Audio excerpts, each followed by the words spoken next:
నేను చెప్తున్నాను లోకేష్, ఏమి ఇక్కడ జరిగినా అంతిమ బాధ ఇక్కడటువంటి ప్రతి బాధితుడిని ఈరోజు నువ్వు రెచ్చగొట్టేటువంటి విష సంస్కారం రేపు నీకు నీ కుటుంబానికే చుట్టుకుంటుంది. గుర్తు చేసుకో.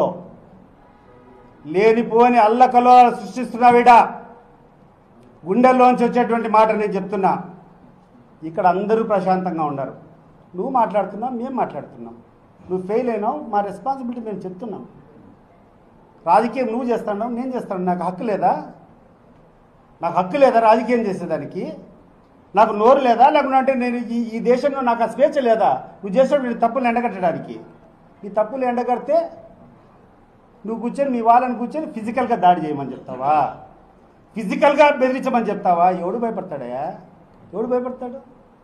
ఒక్కటి గుర్తుపెట్టుకో, సావేనా ముందరికి వస్తే, సావేనా ఎదురుగా వస్తే మీసం మీద నా చెయ్యి ఉంటాయి, నా ముఖం మీద చిరునవ్వు.